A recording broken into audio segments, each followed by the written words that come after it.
Buenas tardes. Este, Bienvenidos a la Fonoteca Nacional, la Casa de los Sonidos.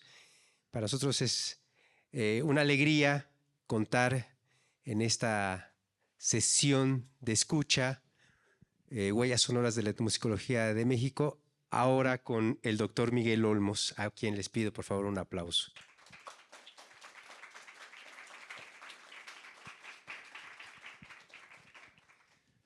Bueno, déjenme empezar leyendo una breve semblanza de la trayectoria del doctor Miguel.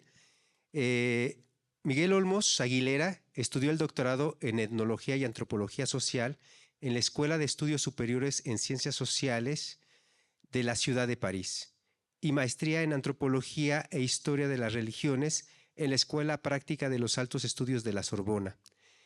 Es investigador del Colegio de la Frontera Norte desde 1998.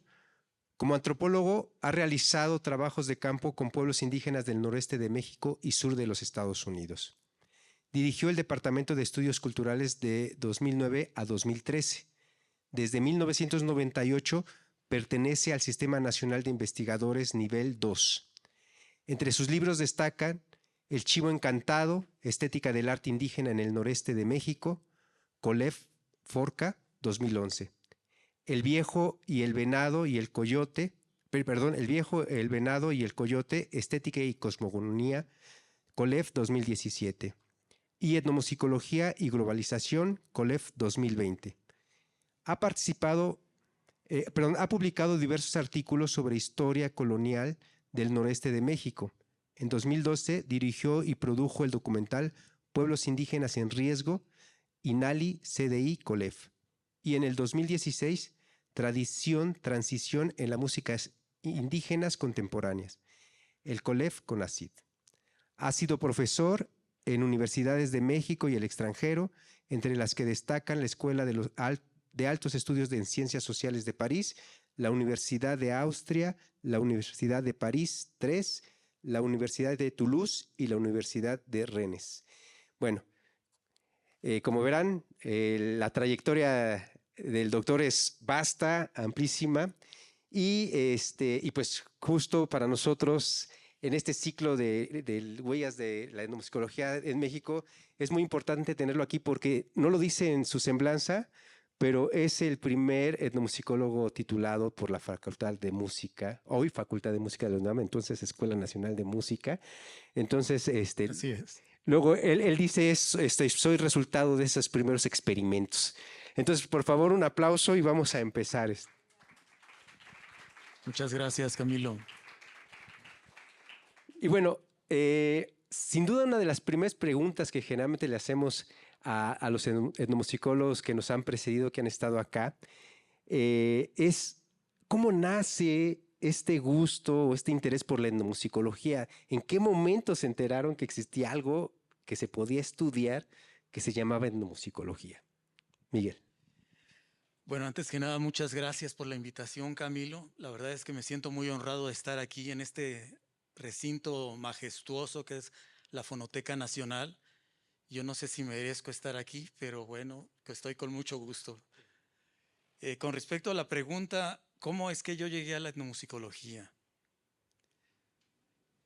Bueno, la verdad es que fue por gusto, pero fue un tanto también circunstancial. Aquí varias personas de las que están aquí saben cuál es la historia, en particular Gonzalo Camacho.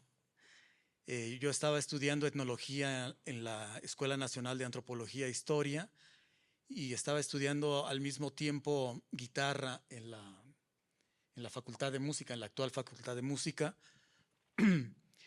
Y bueno, ya tenía algunos elementos antropológicos, ya tenía cierta formación, no había terminado todavía la carrera y ya me inclinaba sobre la música de los pueblos indígenas, ya empezaba a tomar mis primeros seminarios y una vez que termino etnología, está la disyuntiva esta de que va a pasar una generación a la licenciatura, ¿no? Entonces, bueno, los compañeros que en ese entonces estaban en la Facultad de Música, Shilón en Luna, aquí presente, Leonardo González, Héctor Lozano, Víctor Heredia y Georgina Calderón. Es la primera generación. Ellos realmente me motivaron también a cambiarme de carrera y a seguir el rumbo de la etnomusicología. Ya tenía yo algunos trabajos previos en algunas comunidades, de manera no tan sistemática, pero ya tenía algunos trabajos de campo. Uno que recuerdo muy bien es el que hice con Xilonen precisamente en el año 87, cuando fuimos a Mochicahui, en el Fuerte, en Sinaloa. También hice algunos recorridos por la región Mayo. Yo no sé si ya llegó Juan José López, que lo hice con Juan José. Fuimos a San Miguel Zapotitlán. Y una de las primeras piezas que vamos a escuchar se grabó en ese entonces. Me parece que fue del 86 o del 89, ya no recuerdo, pero fueron mis primeras grabaciones que realicé en ese momento. Pero bueno, regresando al origen más personal, mi padre, cuando yo era muy pequeño, nos grababa también, ¿no?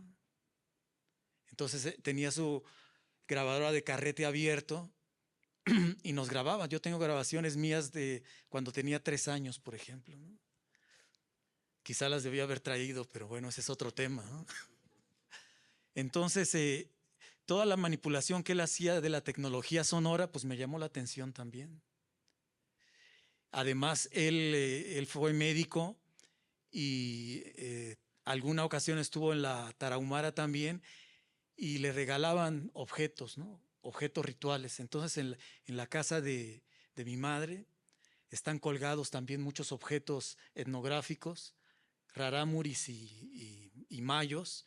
Y todo esto, todo este universo de objetos, pues me llamó la atención. ¿De dónde vienen? ¿Qué son, no? Los tenabaris, ¿no? Todos estos instrumentos que se ponen en la pantorrilla, me llamaba mucho la atención de qué serían todos estos objetos.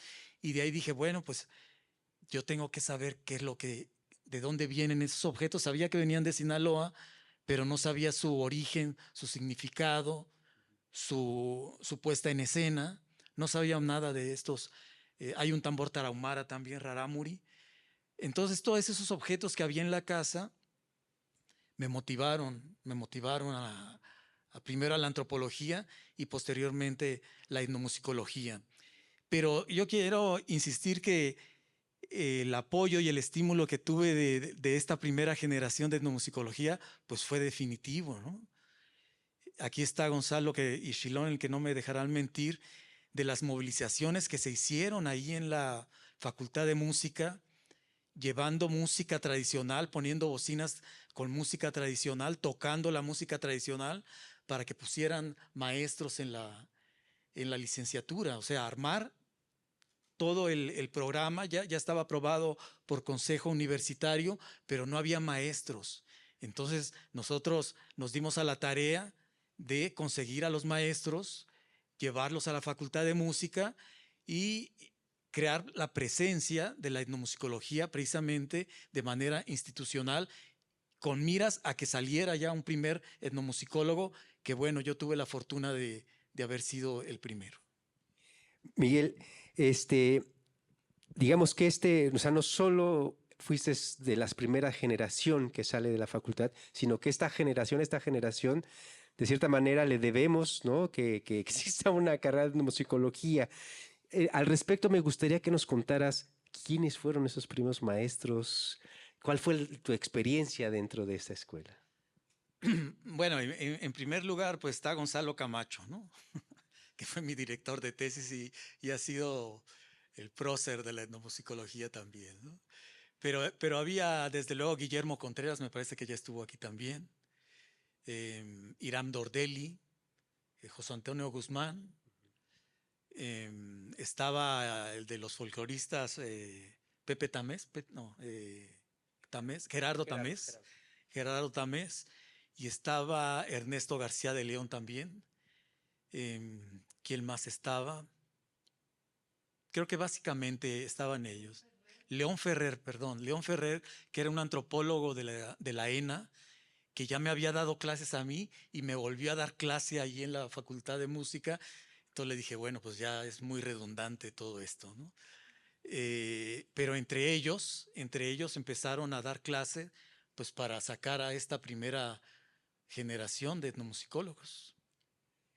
Bueno, Miguel, bueno, vamos a seguir con esta parte, pero justo para ir aderezando la charla con música, ¿qué te parece si escuchamos el primer ejemplo que nos compartes, que se titula Caballo ensillado? ¿Qué nos puedes decir de esta Esta es una grabación? pieza para la danza de matachines, fue grabada en el 86, 89 en San Miguel Zapotitlán, es a Ahome, Sinaloa. Fue de mis primeras incursiones en la región Mayo de Sinaloa. Bueno, escuchemos Un esta. 25 de diciembre.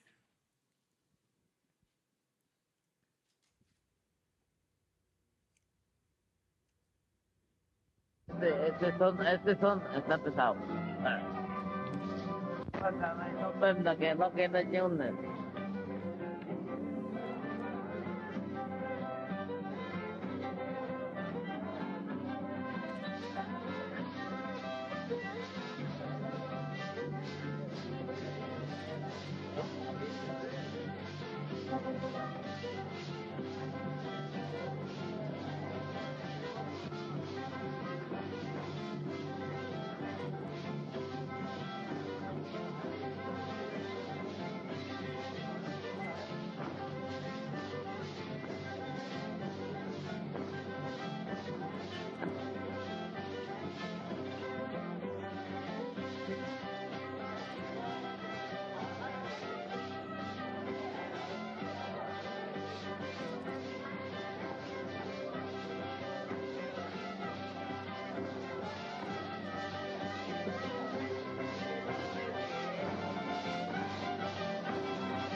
Es una grabación in situ, ¿verdad? Está la Sí, fiesta. la hice adentro de la iglesia. También quiero comentar que yo sé que aquí en la fonoteca las grabaciones son muy importantes, pero mis grabaciones no son la maravilla, ¿no? O sea, las condiciones en las que se hacían las grabaciones no eran las óptimas tampoco. La grabadora era una grabadora Panasonic, creo, de esas chiquitas que utilizaba en el Colegio de México, que me la prestaron. Entonces no era la mejor opción. En ese entonces era el formato de cassette, y hay que mencionar también que va evolucionando la calidad conforme al formato tecnológico, ¿no? Sí, bueno, yo siempre les insisto a mis alumnos que la mejor opción es la que uno tiene en el momento, ¿no? No hay más, pero sin duda un registro también vale por lo que se está registrando, ¿no? Y justamente también nos habla de acontecer histórico, pues, o sea, la tecnología es parte de ese proceso, ¿no? Guillermo, Miguel, hay una cosa que también me gustaría que me parece interesante, que creo que ya no, más o menos nos empiezas a dar pistas. ¿Por qué el tema de las culturas musicales del noroeste, por un lado, y por otro lado, tu proyecto de tesis es un proyecto regional, ¿no? Entonces, son esas dos preguntas. ¿Por qué primero estas culturas y por qué además plantearlo en un nivel regional? ¿Cuál era tu visión? ¿Cuál era tu propósito? ¿Por qué no enfocarte si ya de por sí enfocarse en la música de los yaquis o de los mayos ya era un tema bastante amplio, ¿no? Te propusiste algo más regional. ¿Qué te llevó a proponer esto? Pues hay motivos académicos y hay motivos personales. Si empezamos por los académicos, pues está toda esta teoría regional de Kirchhoff, que a mí me mostró que el norte era diferente al altiplano mesoamericano.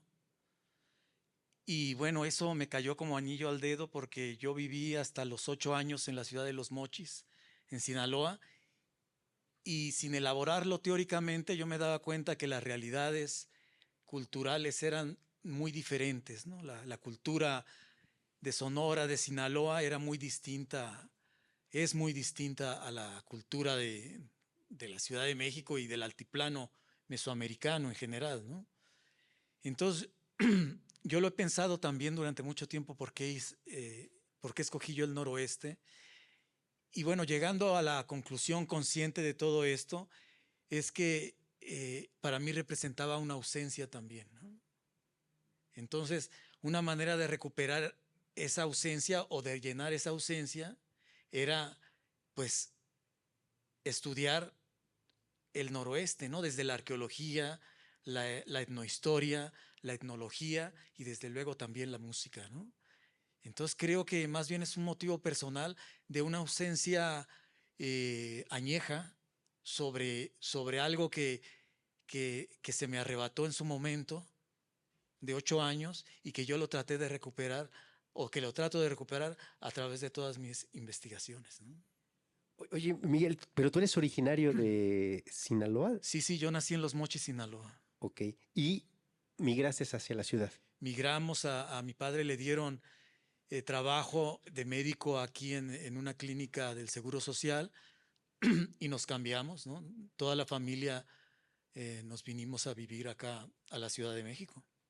¿Y cuál fue esa experiencia en esta recuperación de esa memoria infantil que tenías, el acercarte por primera vez al campo? Cuéntanos un poco qué implicó para ti de hacer campo ya justamente en esas comunidades. No, pues esto yo creo que es algo que les pasa mucho a los antropólogos, eh, que la realidad mestiza y la realidad indígena es completamente diferente, ¿no? Yo en Sinaloa me desenvolví en un ambiente completamente mestizo, de una sociedad muy jerarquizada en el pueblo, con ciertos caciques, con ciertas personas de influencia, eh, que no miraban mucho a la población indígena. Y entonces también esa es una ausencia más, ¿no? Cómo está toda esta riqueza cultural y a muy poca gente le interesa.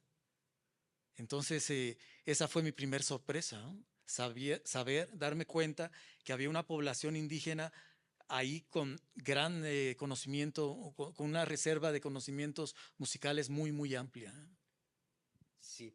Si te parece, justo escuchemos otra pieza, la golondrina. ¿Qué nos puedes decir de Esta este género? pieza la interpreta Ismael Castillo Rendón y su hijo Ismael Castillo. Se hizo en la comunidad de Potam, en Sonora, en el 2014, fue septiembre, octubre de 2014.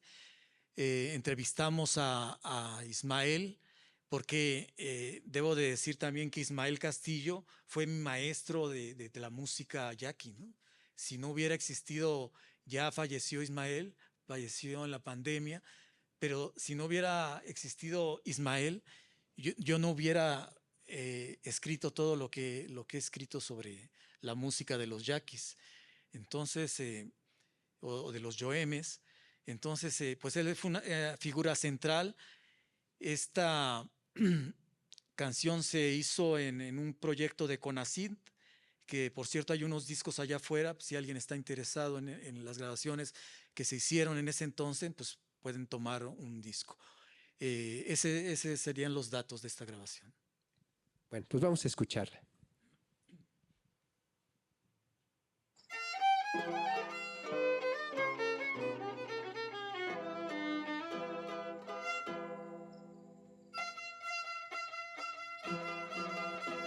Con violín y arpa.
Para la danza de Pascola, para la danza del viejo de la fiesta. Miguel, de este universo sonoro que te enfrentas en esta primera etapa la conformación de tu tesis de licenciatura, si no mal recuerdo, trabajas justamente con los yoemes, los yoremes, con los macurahue y con rarámuris. Con los yaquis y rarámuris. Ahí justamente, en este universo sonoro, ¿qué fue lo que más te impresionó de las músicas, de las prácticas musicales que recuerdes? Bueno, hay varias cosas que recuerdo. Algunas son musicales o están asociadas a la música, pero tienen que ver también con el estar en el sitio mismo, ¿no? El hecho de estar en la Tarahumara y enfrentarse a la sierra es una sensación de plenitud. Y recuerdo muy bien una tezuinada, ¿no? Una tezuinada en donde no grabé,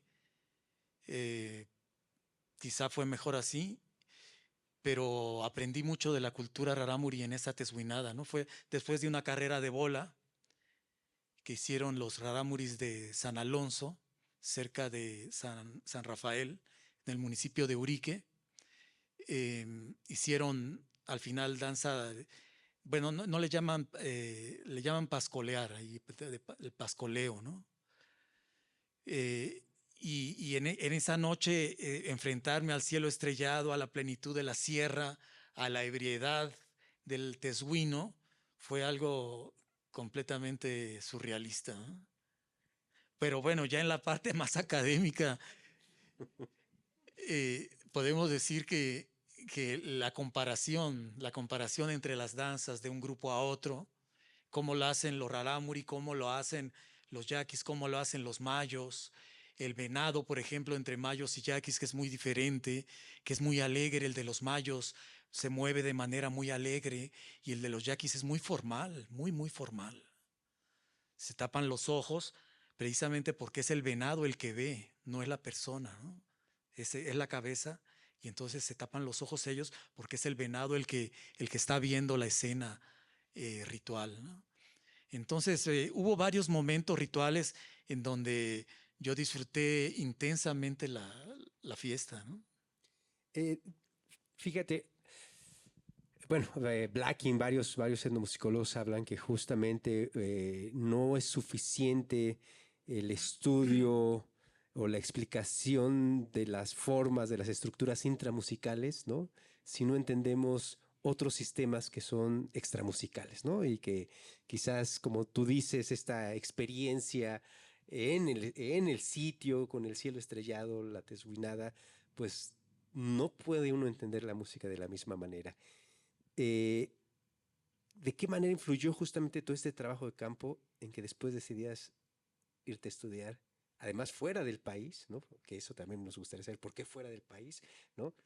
Justamente antropología, etnología.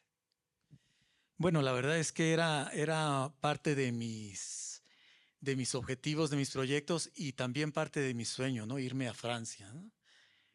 Y además, particularmente por la obra estructuralista levi-straussiana, que fue fundamental también en lo que yo he hecho, que en pocas palabras podemos decir que el estructuralismo interpreta parte de las estructuras inconscientes a nivel colectivo, ¿no?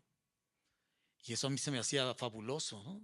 No me inclinaba por el funcionalismo británico, eh, ni durkheimiano tampoco, ni por el particularismo histórico de Boas y de Estados Unidos, sino que a mí me llamaba la atención todos esos mensajes que no son dichos, pero que significan, ¿no?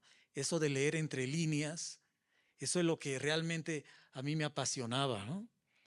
Y efectivamente, yendo a Francia, pues me di cuenta de dónde nacen todos estos discursos teóricos en antropología y después también en etnomusicología, ¿no?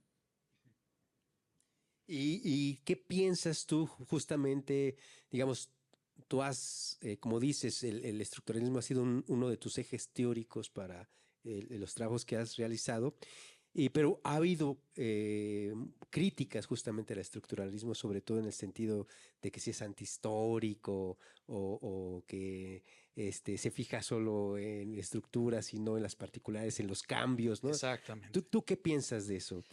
No, pues yo creo que esa crítica pues es una robinsonada, ¿no? Que se dio a finales de los años 60, precisamente después del 68, en donde estaba el marxismo con el estructuralismo y entonces se tendía a interpretar el estructuralismo como el hecho de que el investigador promovía la institución del fenómeno cultural y no el cambio, ¿no? Como lo dice Marx. Pero esa es una lectura completamente desfasada porque desde luego que hay transformaciones en el discurso cultural, en el estructuralismo y en la realidad misma, ¿no? Precisamente gracias a este señor que está aquí atrás, Michel Perrin, él nos dio una clase estando en la licenciatura, después lo vi en Real de 14, esta foto es de ahí de Real de 14, y, y él a través de su libro, ¿cómo se llama? El camino de los indios muertos, sobre los indios guajiros, hace todo, reconstruye todo un sistema de mitos y es fascinante ver toda la articulación que se va haciendo a través de los mitos y de la cultura en su conjunto, ¿no?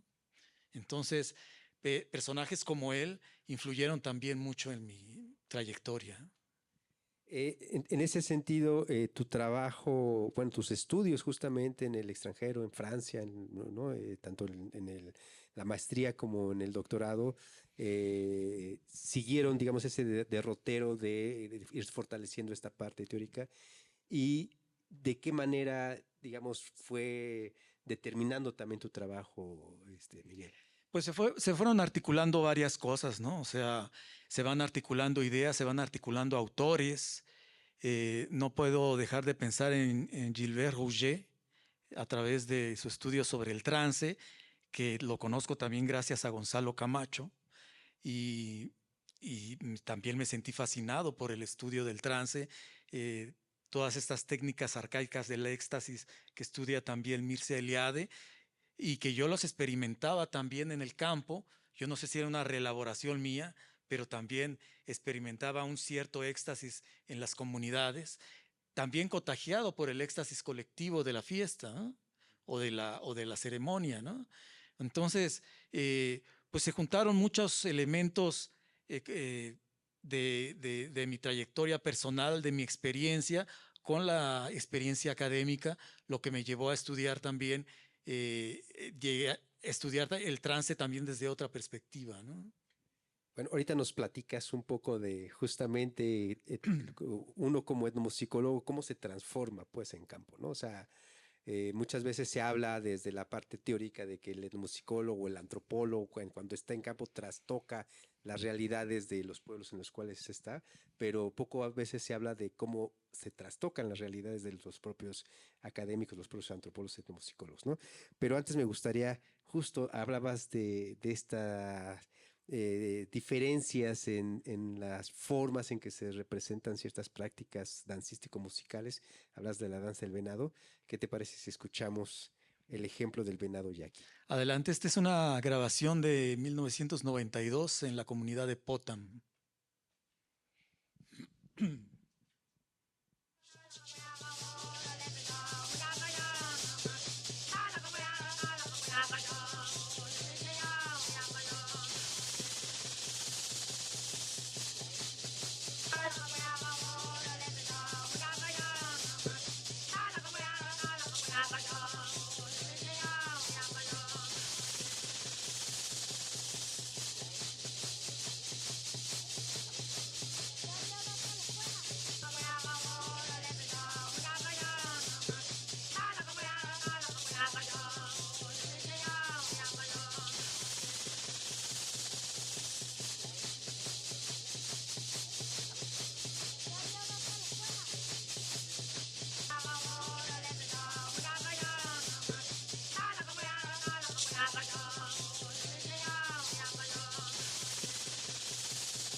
Bueno, ¿qué te parece si de una vez escuchamos Matachín Yaqui, ¿no? Claro que sí, adelante.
Ismael Castillo Rendón, Ismael Castillo Rendón, con exactamente. violín y guitarra, Potam, ¿verdad? No consigné la guitarra, Ujú, pero esos son datos igual que el del venado anterior, perdón. ujú, Sí tengo la información, pero no la traje, ¿no?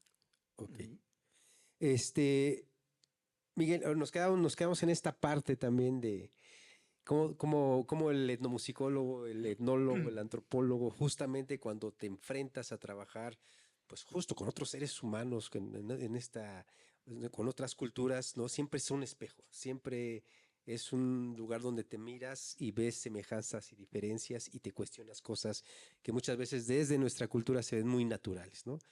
Dime cómo te sucedió a ti, cómo te transformó justamente, o te ha ido transformando, porque no se da en un solo momento, este trabajo de campo que has realizado a lo largo de tu No, vida. pues la verdad, debo de confesar que fue difícil, siempre es difícil el trabajo de campo para mí, ¿no?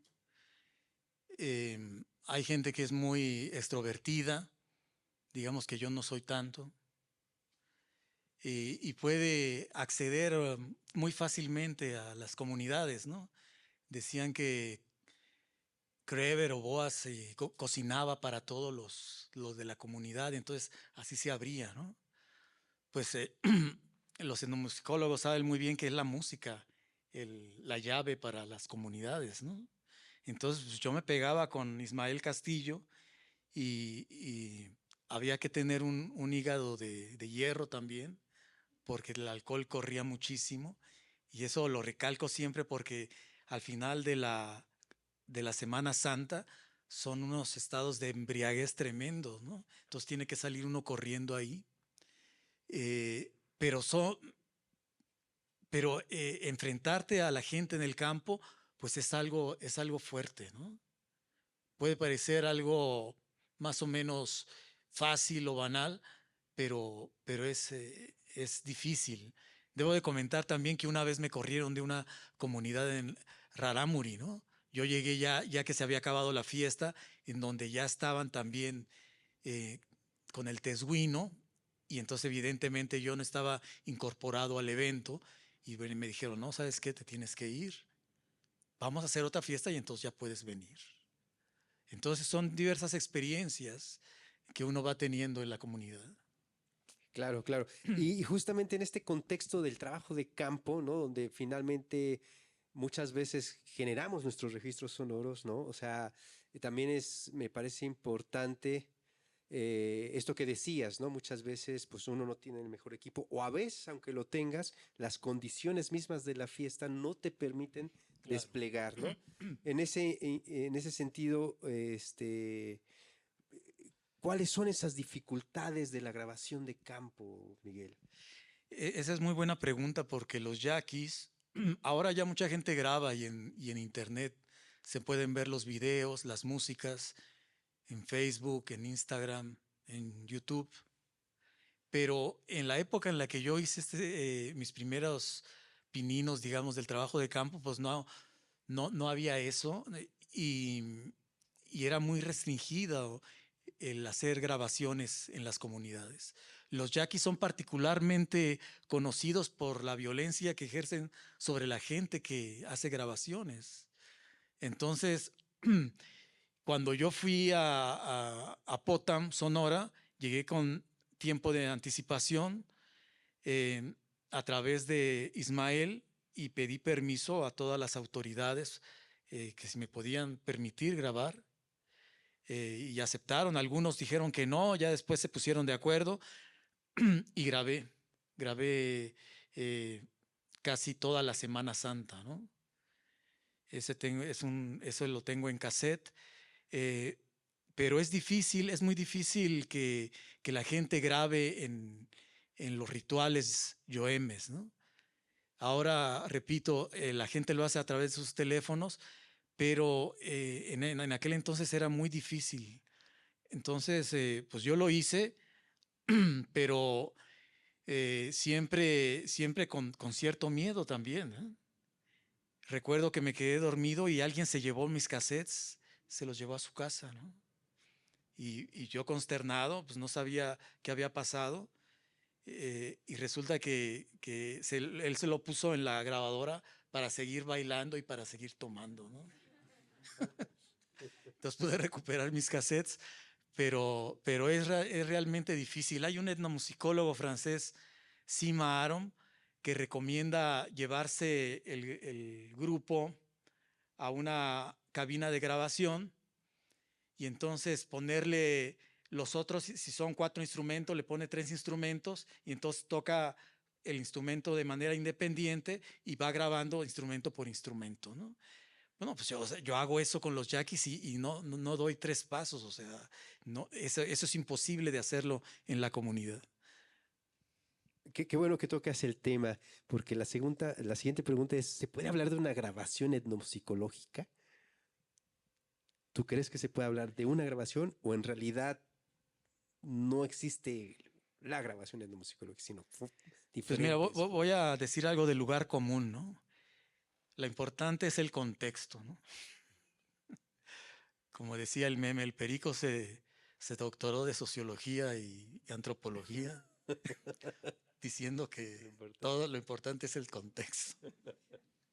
Y efectivamente, el antropólogo siempre trata de captar todo, ¿no? Porque es significante también, ¿no? El parte del paisaje sonoro, el ferrocarril, los perros, las señoras que están hablando, los niños, los cohetes, las campanas, eso no lo hace otra persona, ¿no? No le da sentido a ese conjunto de sonidos. El etnomusicólogo sí lo incorpora al contexto y sabe que cada otro sonido es significante también, ¿no?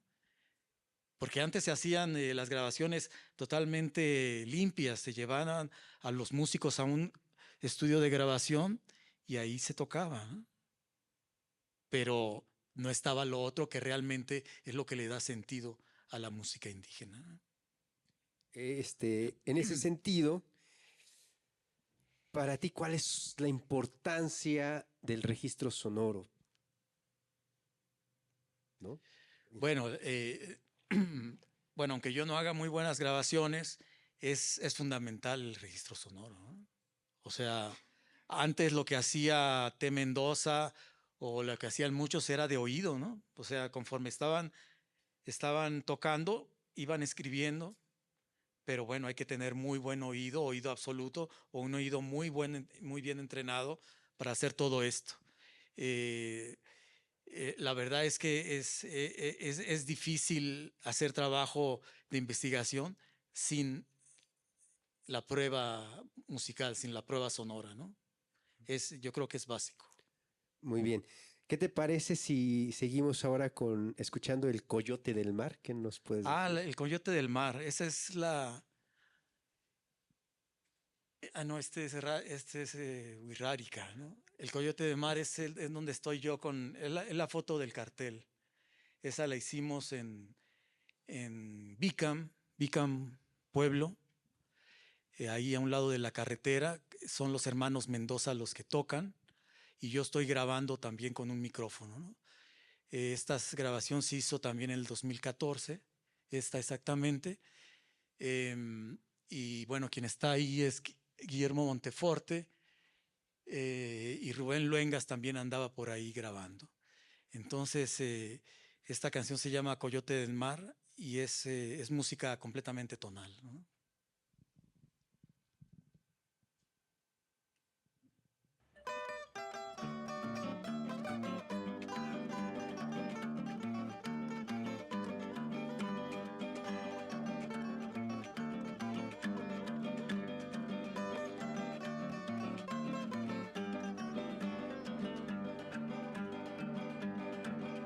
Olovitotoli, bahuego ya nunca. Olovitotoli, bahuego ya nunca. Ahí está totayane, manuka bahueguita. Ahí está totayane, manuka bahueguita.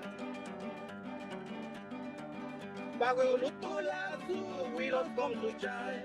Bahuelutula su, huilos con tu chay. Umaxana bae kai pune na manchay. Umaxana koboy kai pune na manchae. Lobo lutula su wilos kom tuchai. Lobo lutula su wilos kom tuchai. Umaksana bae kai pune na manchai. Umaksana koboi kai pune na manchai.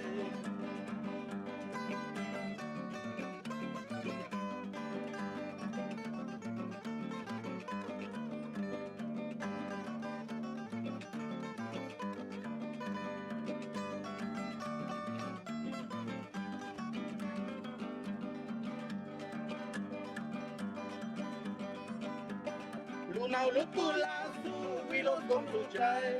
Luna lutula su wilos kom tuchai. Umaksana bae kai pune na manchai. Umaksana koboi kai pune na manchai. Chini meu lutula wilos kom tuchai. Chini meu lutula wilos kom tuchai. Umaksana bae kai pune na manchai. Umaksana koboi kai pune na manchai. Wasima meu lula wilos kom tuchai. Wasima meu lula wilos kom tuchai. Umaksana bae kai pune na manchai. Umaksana koboi kai pune na manchai.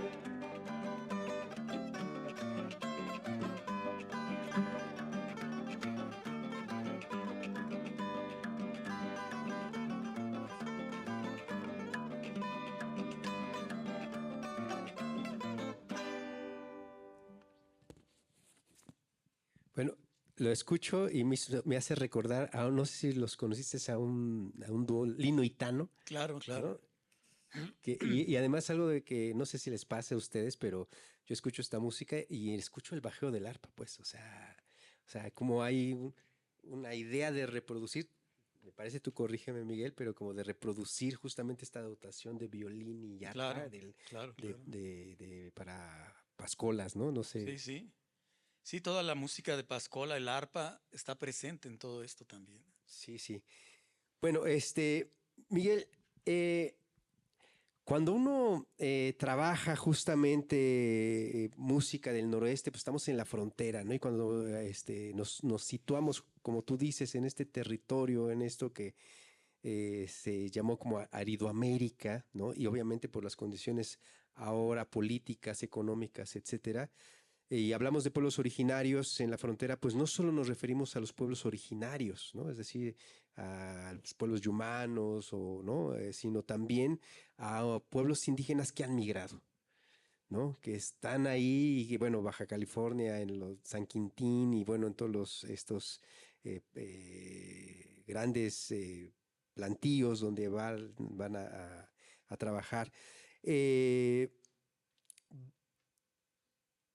El trabajar justamente en la frontera te ha llevado también a reconocer a estos otros pueblos que veo que nos compartes, nos traías también algunas músicas mixtecas y demás. O sea, cuéntanos un poco al respecto. ¿Qué te lleva a Oaxaca si tú estás en el noreste? Bueno, lo que pasa es que la migración oaxaqueña a la frontera norte es muy alta, ¿no? De entre los pueblos indígenas oaxaqueños debe de haber unos 70,000 individuos. Entonces yo viviendo en Tijuana, pues me di cuenta que no podía solamente concentrarme en los yumanos, no por el número, sino porque es un fenómeno cultural y musical muy importante. Los mixtecos, los zapotecos, la comunidad zapoteca en Los Ángeles, la comunidad mixteca en toda California, en Madera. Nos dimos cuenta que hay una efervescencia realmente de música oaxaqueña muy importante en la frontera norte. Y no solamente el ámbito está el ámbito étnico, pero también hay músicas norteñas, músicas fronterizas que también son muy importantes de estudiar, ¿no? Entonces, pues yo no pude permanecer indiferente a las músicas de los grupos mixtecos, y en esta investigación que hicimos en el 2014 también incluimos al grupo mixteco, en donde participa precisamente Rubén Luengas. La frontera, Y Patti también. la frontera sin duda es un espacio de relaciones de poder, de violencia, Claro. ¿no? Pero también como lo muestra la foto, ¿no? Pues de encuentros amorosos, de una diversidad, o sea, ahí las emociones están a flor de piel, pues, por todo lo Claro. que implica, ¿no? Claro, la frontera es una sociedad muy convulsionada, ¿no? O sea, está a flor de piel eso, la violencia. Cuando uno cruza a San Diego, toda la gente va con miedo, hay muchos pleitos en las filas. Entonces, siempre va a estar presente este componente de violencia en la frontera norte. Y bueno, es algo que marca la vida y la cultura de toda la ciudad. Y dicho sea de paso, hay ciertas teorías en donde se dice que la frontera es muy porosa, ¿no? Y que hay una gran región. Y yo creo que hay una frontera real, dura, que es realmente la que vive la gente de a pie, y que es la frontera violenta, ¿no? Sí, y Miguel, en este sentido, justo en este contexto, ¿no? Donde de encuentros y desencuentros culturales, ¿no? Amorosos de todo tipo, justo con esta violencia, ¿no? Como tú dices, la frontera no se vive igual quien tiene poder adquisitivo a quien no tiene poder adquisitivo, ¿no? Quien tiene pasaporte para pasar la frontera y quien no tiene que Sí. aventarse al río. ¿De qué manera es todo este contexto, todos estos encuentros influyen en el cambio musical? En la transformación, en el contexto con otros géneros que no son propios quizás justamente de estos pueblos migrantes que están llegando aquí, que vienen de comunidades, como tú señalas, que se vive de diferente manera y que llegan a estos espacios y que se encuentran con un crisol de manifestaciones, de prácticas musicales también. Bueno, la verdad es que es una serie de significados que se van reacomodando, ¿no? Cuando uno migra, yo no sé si alguno de ustedes ha migrado o es migrante aquí. Cuando uno migra, los significados cambian, ¿no? La música ya no se oye igual, la misma sociedad es diferente, y entonces la gente que migra pues lleva su cultura, ¿no? Toda su cultura afectiva, toda su cultura musical, y esta la va articulando en el recorrido, se va reestructurando la música y los referentes musicales de los migrantes, ¿no? Con toda la información de su comunidad, va a llegar con ese bagaje a la frontera, y en la frontera va a recomponer todos sus conceptos musicales. Así lo han hecho también varios pueblos, incluyendo los Yandavi Kings, que puse también de ejemplo. No sé si lo vamos a escuchar, pero el hecho de que pongan piano eléctrico, sintetizador, pues también es parte de estos cambios que se van generando. El rap, hay un rap también. El hecho de que canten el rap y que lo aprendan es porque se involucraron también en las bandas en San Diego, ¿no? De tal manera que va cambiando la cultura musical. Pues, ¿qué te parece si escuchamos el rap mixteco? Muy bien. Esta es otra cosa. Bueno, aquí luego hablamos de este fandango fronterizo.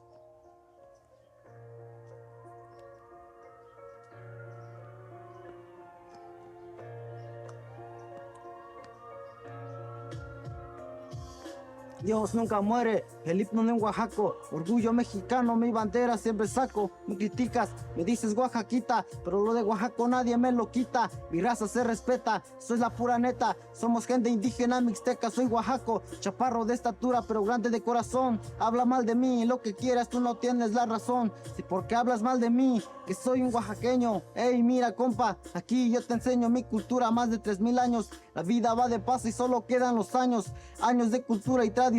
Por eso es que te lo digo en esta canción. Lo mío es original, mi cultura, mi lenguaje, mis raíces. Presume de dónde vienes, si te avergüenzas de eso no me importa lo que dices.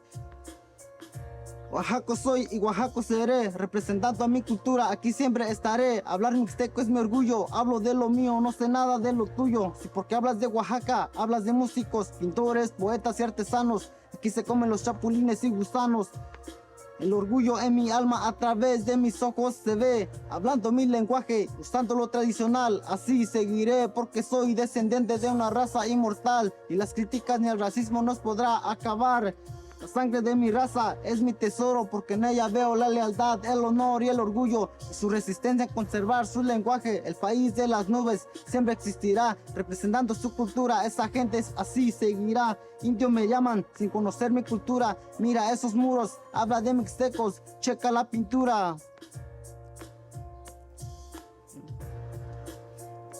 A los simples ojos de los demás, mixtecos nos dejaron de llamar. Para ellos solo somos indios y nada más. El orgullo que yo tengo es ser de la raza mixteca, al igual que mis hermanos de la raza zapoteca. El orgullo viene en alto, cada día lo demostramos en todo lo que hacemos y en todo lo que usamos para darle a conocer al mundo entero que la raza mixteca es también uno de los primeros. Sí, aquí estamos todavía en la lucha. Yo si no te acudí en año yo no con eso nada y ya yo que está yo.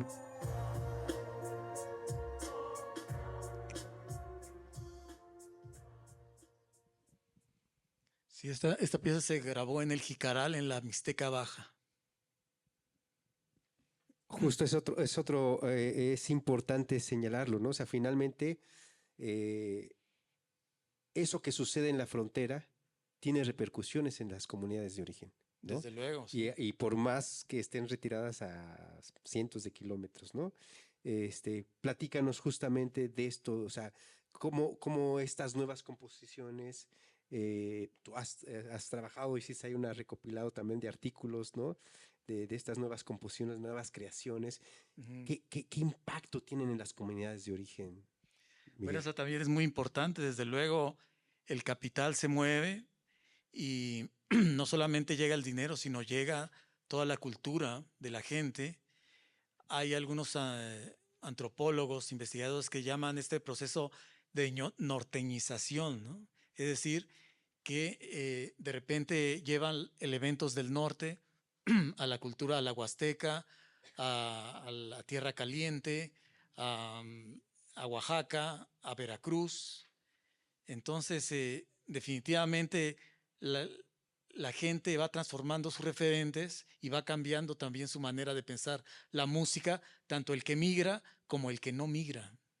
Sí, exacto. Y en ese sentido, yo, bueno, escucho el rap y uno podría pensar de una manera, digamos, simple quizás, que ahí es resultado pues justo de una imposición, de unas relaciones de poder, ¿no? De los medios masivos de comunicación, imponiendo ciertas estéticas a las comunidades. Se puede hacer esa lectura, pero también se puede hacer una lectura distinta donde finalmente también ahí está la agencia de los pueblos, ¿no? O sea, tratando de reivindicar el ser oaxaco, como dice, claro. O la propia lengua, ¿no? De hablar en mixteco. Sí, sí, a través de la investigación que realizamos, donde participa también Gonzalo Camacho, nos dimos cuenta que muchos de los nuevos repertorios, el acercarse a la cumbia, acercarse al rock o acercarse al rap, eran formas de negociación de la identidad musical también, ¿no?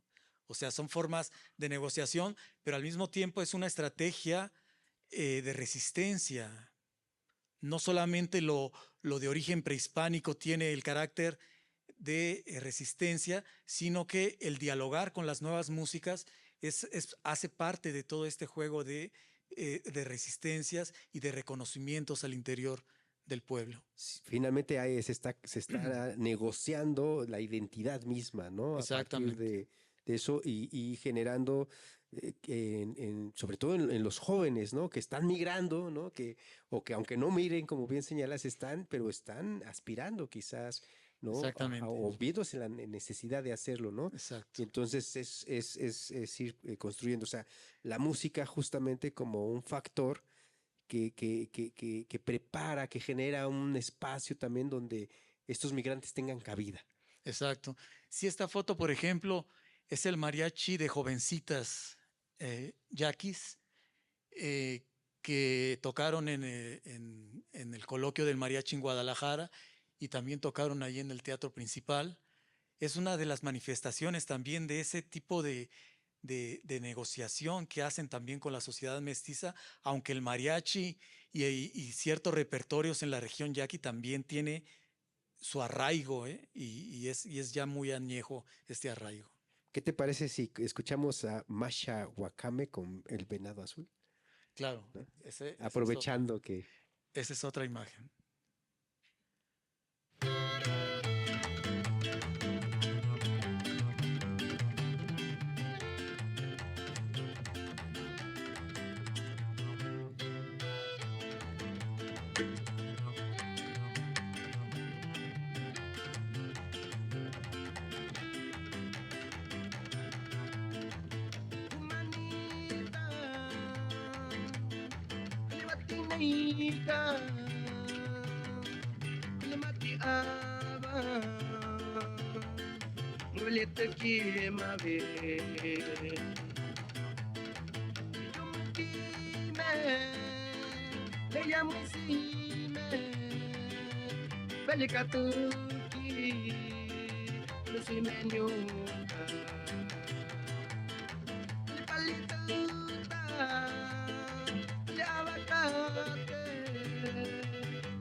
Miguel, no sé, pero yo escucho justo toda esta técnica del tololoche, ¿no? Y no puedo, o sea, encuentro un parentesco con los corridos tumbados, ¿no? Y también lo encuentro con los músicos de Tierra Caliente que también golpeaban el contra y que tenían una técnica muy Lo semejante. chicotean. El chicoteado, ¿no? Etcétera. Y digo, no sé, a veces yo me cuestiono un poco esta idea del corrido tumbado, su éxito, pues es que se está basando en referentes tanto técnicos como sonoros que ya existían en los pueblos, ¿no?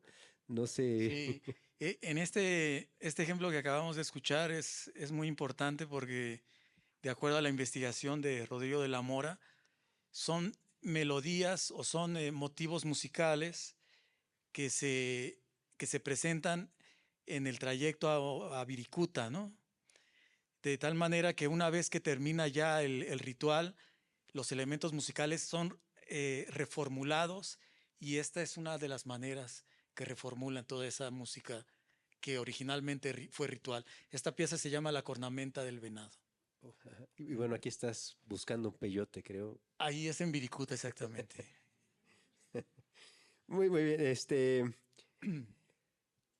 Finalmente, bueno, no finalmente, todavía nos falta, pero quisiera preguntarte si estamos hablando justamente de estos procesos de transformación, de apropiación, ¿no? Estos cambios se dan sin ton ni son, o hay una lógica en estos cambios, ¿no? Ahorita ya empezamos a hablar cómo hay elementos, nos acabas de hablar de la investigación de Rodrigo, ¿no? O Sí. sea, cómo desde un ámbito ritual, un ámbito religioso, ¿no? De pronto podemos encontrar frases, patrones, técnicas donde, ¿no? Esto que hablábamos un poco también de los yaquis, cómo se intenta reproducir esa sonoridad del arpa y el violín en la vihuela, perdón, en las guitarras, ¿no? En el requinto. ¿Se puede hablar de una extinción de las músicas indígenas? No, No, no, para sí. nada, ¿no? O sea, las músicas indígenas están más vivas que nunca. Y yo creo que estos procesos de modernización hablan también de la importancia que tiene la música en las comunidades.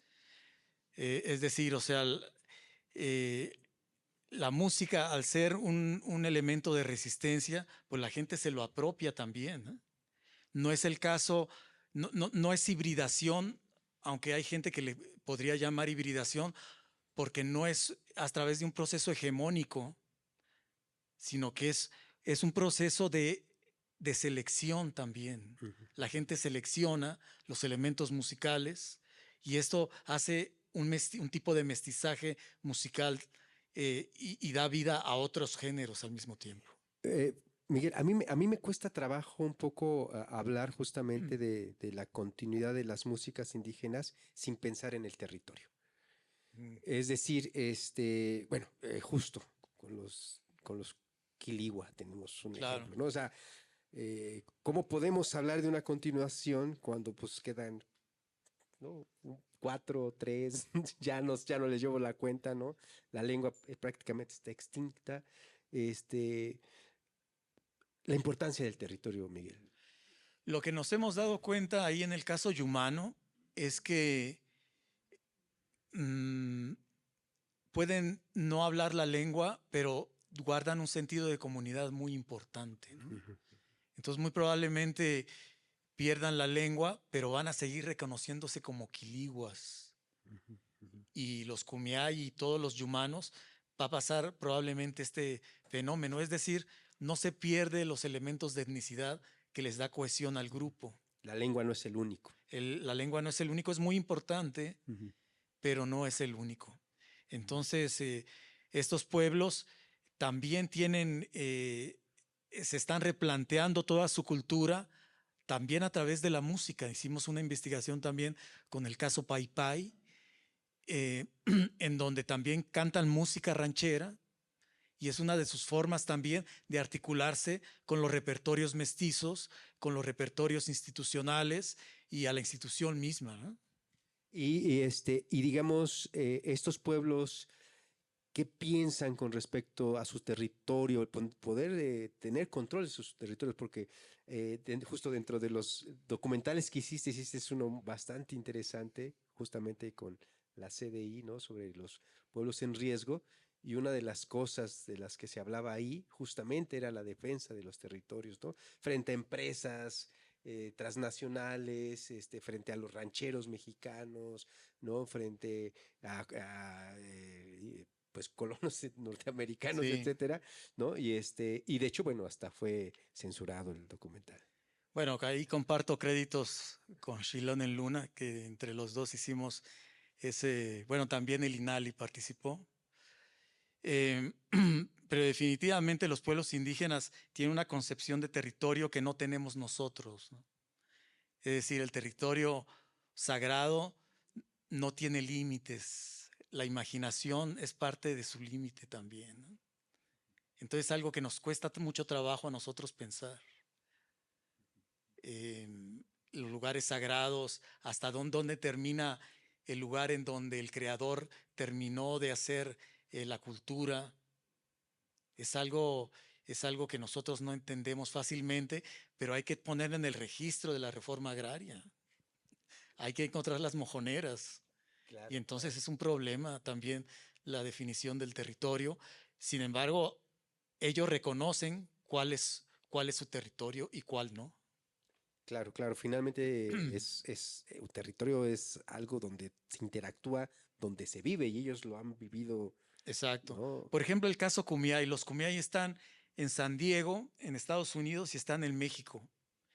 Eh, los Pai Pai también tienen parientes en California y en Arizona, con los Guavasupai, Javasupai y otros, Yavasupai. Y entonces la problemática ahí no es que haya fronteras, porque todos los grupos saben muy bien cuáles son sus fronteras. Entonces este discurso de que hay que acabar con las fronteras, pues no es que hay que acabar con las fronteras, ¿no? Las fronteras han existido desde la misma historia de la humanidad. El asunto es que las fronteras sean transitables, ¿no? Y no solo para el capital, sino para los seres humanos. Exactamente, exactamente. Sí. Pues, ¿qué te parece si escuchamos un canto cumiay, ¿no? De Juan Carranza, Guayo Guayo. Adelante. Hago la aclaración que es Juan Aguiar, pero el que canta es Juan Carranza.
Gracias, gracias. Juan Carranza es un personaje muy importante en la música yumana, porque él estuvo un tiempo en Estados Unidos y aprendió repertorios que luego también desperdigó un poco en la región yumana. O sea, finalmente eso ha sucedido y seguirá Claro, sucediendo, sí, ¿no? sí. Esta parte de la... Justamente dentro de estos procesos de transformación, ¿no? De la música o sistemas de transformación, si podemos hablar desde una perspectiva más estructuralista, ¿tú encuentras algunas características comunes o ciertas tendencias con respecto al cambio? O sea, justamente nos hablas ahorita, hace ratito, de la norteñización.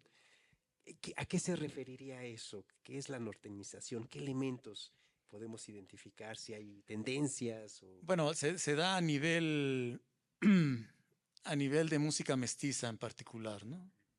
Es decir, el grupo norteño, tololoche, acordeón, bajo sexto, eh, se ha se presenta el repertorio de este tipo de géneros, se presenta en el sur del país.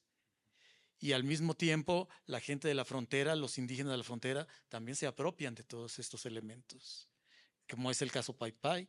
Y bueno, varios pueblos, los Rarámuri también tienen este tipo de conjuntos, los mayos, en fin, casi todos los grupos del norte tienen sus elementos de música norteña, ¿no? De conjunto norteño. Y en este proceso de norteñización, por ahí la otra vez estaba revisando un libro que decía, referente a la música de Chihuahua, decía, los norteños no son de Chihuahua, ¿no? Y justamente hacía referencia que finalmente esto que nosotros identificamos como el conjunto norteño más bien es del noreste, ¿no? Claro.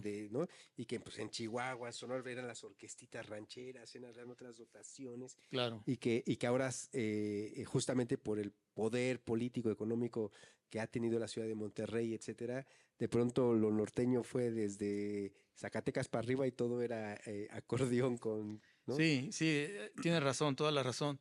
El conjunto norteño es originalmente del noreste, pero se expandió, ¿no? Se expandió por todo el norte. Del lado del Pacífico, pues es más bien la banda, lo que históricamente pues ha pegado ahí desde siglo XIX, ¿no? Según las investigaciones de Simonet. Y justo, ¿no? También como justo de esa parte de la banda se ha tomado la tuba esta pabellón de la banda sinaloense, que ha inundado hasta las bandas Sí, sí. La Huasteca y Claro. otras, ¿no? Ese es un dato cultural muy importante porque muchas, por ejemplo, las bandas de música que encuentra uno en la frontera, son bandas donde tocan el 80% de los músicos son mixtecos, pero el repertorio es sinaloense, ¿no? Entonces, tocan el repertorio sinaloense y sonorense precisamente porque es el que vende, ¿no? Y si tocan Dios nunca muere o algo ahí en la frontera, pues no. No, claro. Es como en Europa, un amigo que estuve por allá, se metió a los mariachis de Europa y los que manejan los mariachis son ecuatorianos y colombianos y Claro. bueno, él tenía como mexicano. Yo toqué en un mariachi Allá también. también y efectivamente yo era el único mexicano. Exacto. Bueno, ¿qué te parece si escuchamos a Alejandrina Celaya? Me gustas mucho. Este es un buen ejemplo.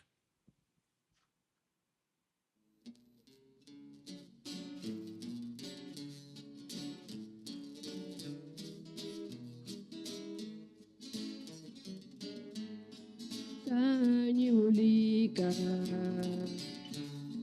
Kanyulika wachibos bantenka Kanyulika Mana mapiutieta Mamistona mapiaju Maine miche unyu shuyulika Bachamia Panjanulika Kanyulika Kanyulika Kanyulika Kanyulika Mamishe Panjanulika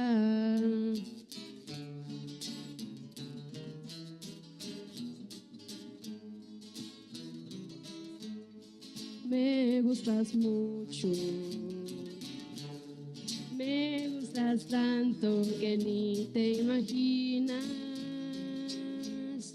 Me gustas mucho, que no hay palabras que te describan. Sacrificarme por un beso tuyo sería un honor si estás a mi lado y presumirle a la gente que estoy enamorado. Porque me gustas, porque me encantas, porque te amo. Porque me gustas, porque disfruto estar a tu lado.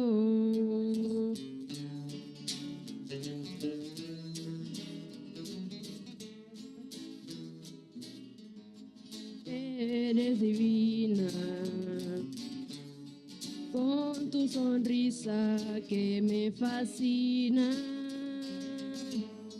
Te ves tan linda que no hay palabras que te describan. Sacrificarme por un beso tuyo sería un honor si estás a mi lado y presumirle a la gente que estoy enamorado. Porque me gustas, porque me encantas, porque te amo. Porque me gustas, porque disfruto estar a tu lado.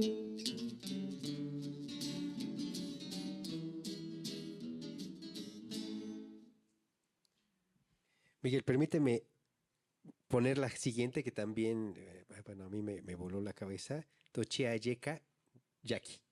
Ah, esa es una pieza muy especial porque fue en colaboración con Francisco Ramírez, quien hizo el arreglo musical y la letra y la voz es de Don Man, se hace llamar Don Man, un un yaqui de Belém. Vamos a escucharla. Teka, vean maestra tatabane. Teka, yeah, yeah. Hempo, hempo, hempo, habema wema. Mana te voto a tikia. Chubala, toko atanejaita tiketia. Aha, waima poto chaheka. Waima posito chaheka. Hilito chaheka. Tanepo hiba mismosimo ella. Nepo hibali mismosimo ella. Nepo haibo igual a yo y a la camonte casine. Nepo haibo igual a yo y a la camonte casine.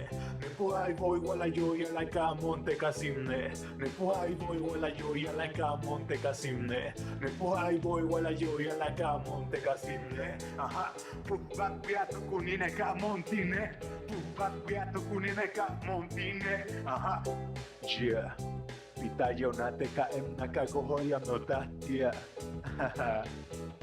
Paku katamaku katekane nane bitu ikaune bitu meka chaka bitu unka chasi meka ripo kibaksime meka huenda vena taito hela wesime ito yevisime paku tawa name espo haifasine nito kwa heka la poito watwamsine intawa noya laula uteho iwasine hoiwasukempo que la kaitarine si me taiwa heka kune kaita ene ni quebra heka que le hueca pa kuna buite calene le voy huela yo y a la cama. ¿Qué nos puede decir, Miguel, de estos dos ejemplos que acabamos de escuchar? Bueno, este último no es grabación mía, es grabación de Francisco Ramírez, mejor conocido como el Cocó Ramírez. Lo pueden buscar así en Facebook. Es un colega que tiene una escuela de música en Bicam. Es músico él y ha hecho proyectos muy interesantes en la comunidad. Este fue uno de ellos y parece que está trabajando ahora con gente con CAC, SERI. Pero, es decir, ahí sí es una colaboración directamente con un músico mestizo, ¿no? Que el producto pues es muy agradable al oído porque es completamente temperado a lo que nosotros conocemos, ¿no? Hace ratito nos hablabas justamente cuando estábamos platicando sobre si había una grabación etnomusicológica y esto, y decías que justamente el etnomusicólogo pues le ponía interés al contexto, ¿no? Al contexto y bueno, digamos en el desarrollo de la etnomusicología veíamos que en un primer momento era definido justo por su objeto de estudio, ¿no? Las músicas exóticas o primitivas, a las músicas étnicas o músicas de tradición oral, pero después justamente con trabajos como los de Blacking, de Merriam, se empezó a hablar de la música como cultura, ¿no? Y entonces ya no era un tipo de música, sino más bien el enfoque en el cual nosotros nos acercábamos, ¿no? De entender la música Claro. en estas múltiples relaciones con lo extramusical, etcétera. Y y ahora sí ha empezado a dar, ¿no? Con trabajos de etnomusicólogos de fines del siglo pasado, principios, ¿no? Hablar sobre la importancia ya no solo de aquello que nosotros llamamos música, porque nos hemos encontrado que esa palabra pues no es compartida por todos los pueblos del mundo, ¿no? Sino más bien por lo sonoro y sobre todo ahora por la escucha.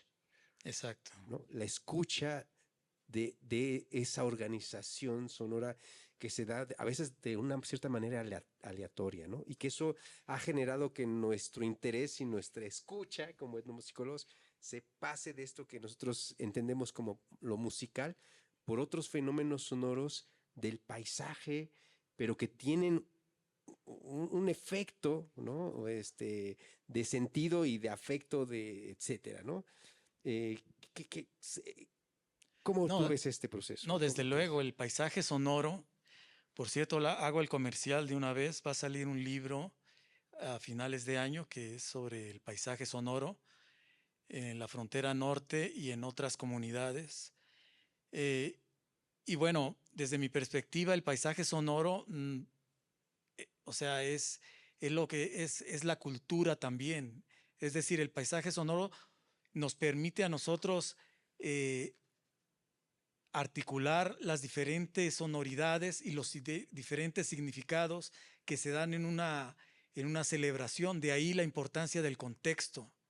O sea, el contexto es un lugar común, pero es importante para el etnomusicólogo porque todos los ruidos toman sentido, de tal manera que uno se tiene que explicar cuál es el significado de ese conjunto de sonidos que van junto con la música. La música es la articulación de diversos sonidos en términos exclusivamente musicales, pero la apreciación va más allá de la música, efectivamente. Ahí intervienen otros fenómenos sonoros que tienen que ver con el paisaje en su conjunto. Claro, esta paleta sonora con la cual uno de pronto hace, o los músicos hacen música, es una paleta que está ahí, ¿no? Exacto. Y que también es producto de la interacción humana, de sus objetos culturales, etcétera, ¿no? ¿Qué te parece si escuchamos justamente el cruce fronterizo, ¿no? La puerta giratoria? Bueno, quisiera dar una explicación antes, porque la puerta giratoria en la frontera es una marca sonora emblemática de Tijuana. Todo el mundo la reconoce, todo el mundo puede identificar perfectamente que se trata de la puerta giratoria cuando uno viene del sentido de San Diego hacia Tijuana. Y entonces es un sonido que toda la gente lo reconoce.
Así suena. Así suena el cruce fronterizo, exactamente. Exacto. Bueno, ya nos estamos despidiendo, estamos terminando, Miguel, pero no me quiero despedir sin preguntarte de qué manera la etnomusicología y en general los acervos sonoros que se han generado por su actividad pueden ayudar a los pueblos indígenas y en general a las culturas musicales de nuestro país a defender su cultura. No, pues es una gran pregunta. Hace un momento, platicando con el director de aquí de la Fonoteca, pues hablábamos de esto, cuál es la importancia de los acervos que tiene la Fonoteca de música indígena para las propias comunidades, ¿no? O sea, es muy importante el registro sonoro.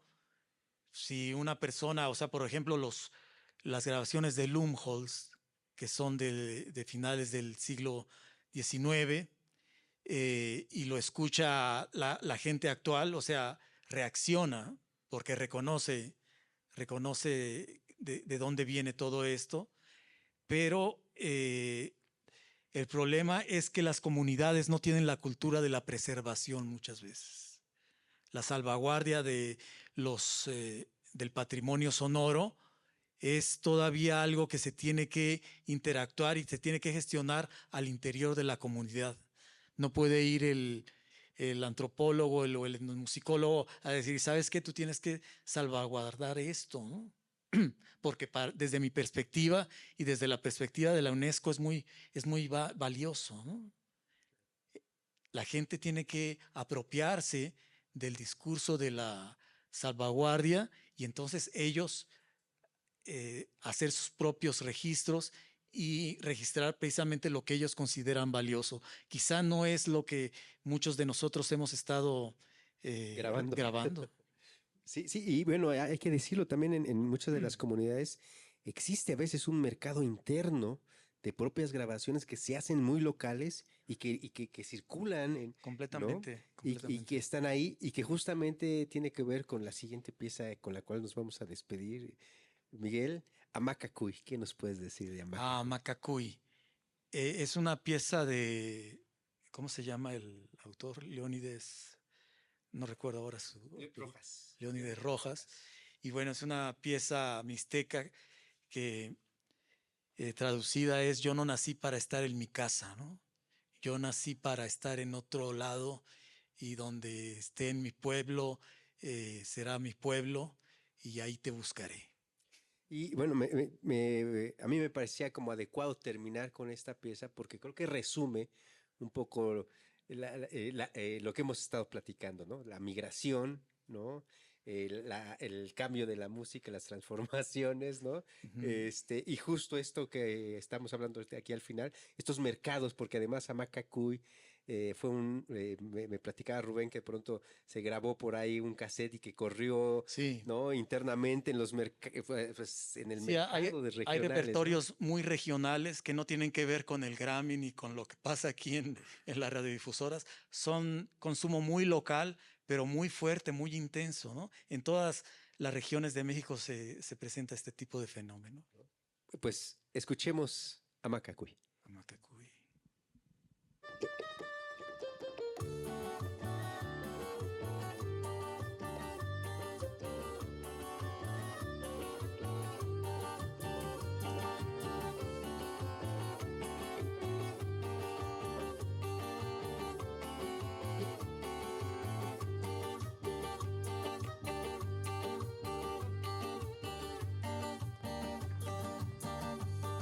Amakakuy kunduy ko, amakakuy kunduy beyu, amakakuy kunduy noyu, amakakuy kunduy beyu, desaengaño na saño yu, desaengabe na sabe yu, desaengaño na saño yu, desaengabe na sabe yu.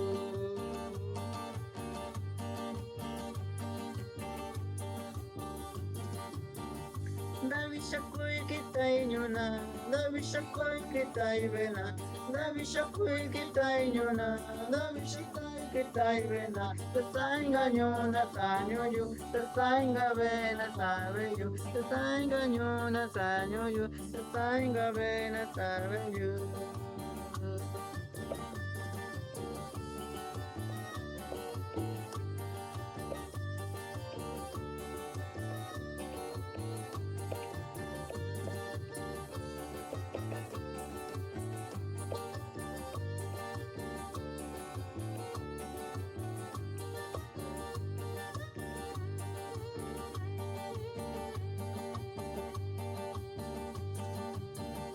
Davishakuy kitay nunukon, Davishakuy ne kaishikon, Davishakuy kitay nunukon, Davishakuy ne kaishikon, Tasainga nyo na kitay shikon, Tasainga be na kitay shikon, Tasainga nyo na kitay shikon, Tasainga be na kitay shikon.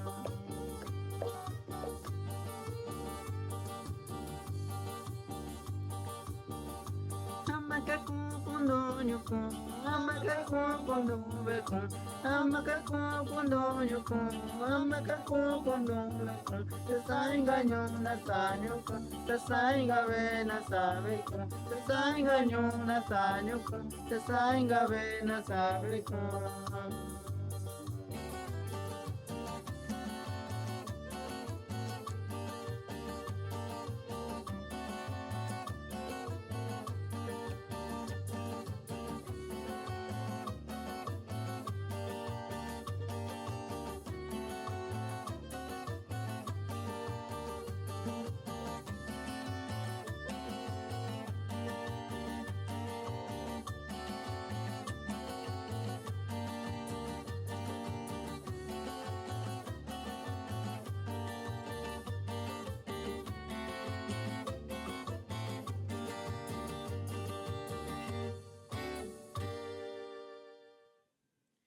Miguel, pues se nos acabó el tiempo, ya sabes que ese es el ingrato siempre, ¿no?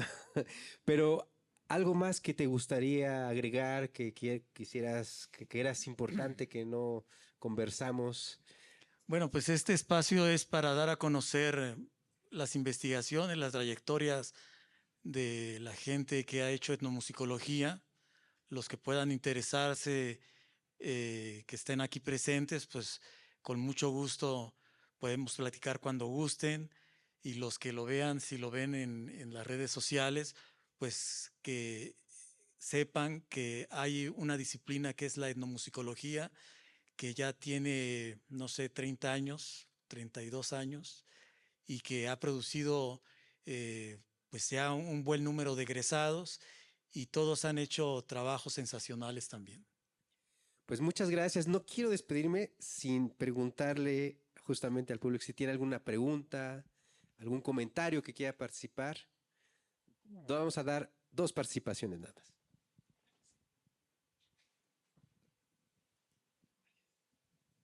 Pues muchas felicidades y pues es una riqueza inmensa la que tenemos en México. Y tenemos tenemos la fortuna de conocer el son paramilo. Y vemos 110 grupos maravillosos de guapangueros, pero me faltan, están los cardencheros, pero me faltan todos estos grupos, que falta el otro festival para conocer una riqueza inmensa que México tiene en cada estado. ¿Cuántas manifestaciones en cada estado?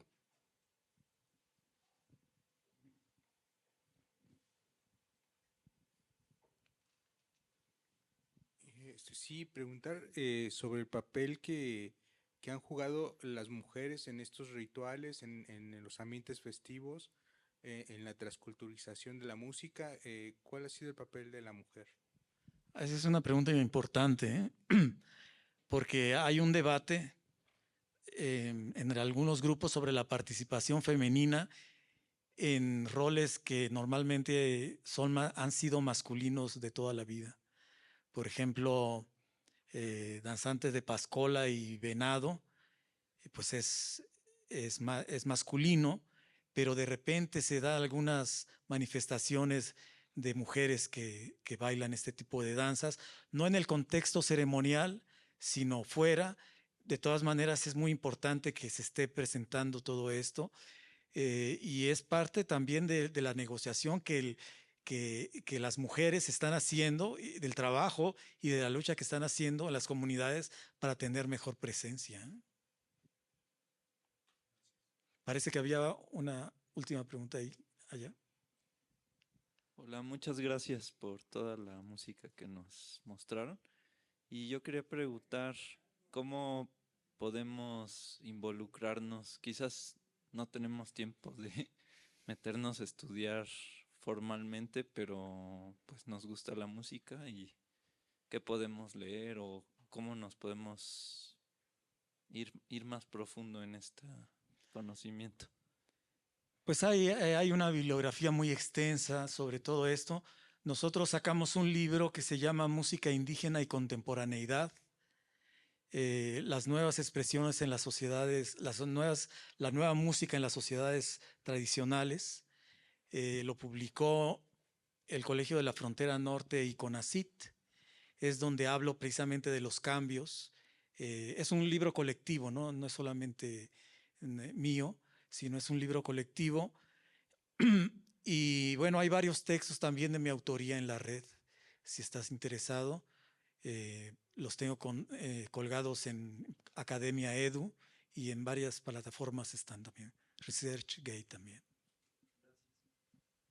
Bueno, pues muchísimas gracias. Pido un aplauso para Miguel. Gracias.